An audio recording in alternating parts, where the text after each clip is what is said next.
Merci beaucoup.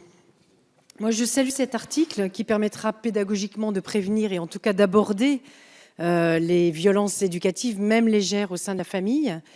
Cette démarche de droit civil soutenue par le monde associatif nous rassemble presque tous et confortera les engagements internationaux de notre pays en matière de droits de l'enfant. Et l'avancée proposée par le MoDem représente donc un progrès qui devrait favoriser une parentalité bienveillante. Cette proposition de loi nous invite à creuser plus loin sur les problèmes de maltraitance infantile au niveau pénal. Vous l'avez abordé tout à l'heure, Madame la Ministre.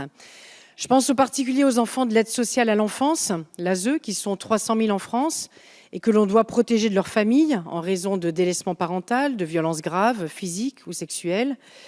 Nous savons que notre dispositif de protection de l'enfance n'est pas suffisamment efficient pour permettre à ces mineurs en détresse de reprendre le dessus et de s'en sortir, faute de structures homogènes, faute de moyens financiers, de manque de personnel et à cause des délais de prise en charge dans l'ASE bien trop longs, ce qui fait que ces enfants sont ballottés de structure en structure sur des années et des années et ne se voient pas proposer l'aide nécessaire en matière de suivi médico-social.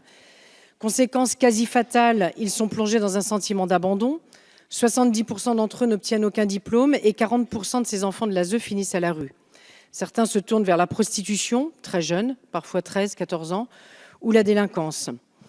Donc dans ce système de protection de l'enfance mal coordonné, les travailleurs sociaux et les éducateurs de l'ASE font office de rempart humain. Ils dédient souvent leur temps et leur vie à l'accompagnement des enfants en souffrance.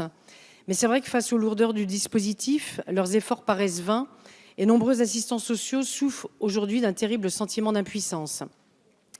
Madame la Ministre, je sais que vous avez pleinement conscience de cet angle mort de nos politiques publiques et que notre gouvernement ne s'y résoudra pas. Le secrétaire d'État, Christelle Dubos, a récemment déclaré dans cet hémicycle que la protection de l'enfance ne doit plus rester ce point aveugle que l'on n'ose pas affronter. C'est pourquoi, Madame la Ministre, je profite de cette proposition de loi progressiste sur les droits de l'enfant pour vous interroger sur les perspectives d'amélioration de l'ASE. Je souhaiterais en particulier mieux comprendre ce qui est prévu dans le cadre des stratégies nationales de protection de l'enfance et de lutte contre la pauvreté. Merci. Pour résoudre nos difficultés actuelles.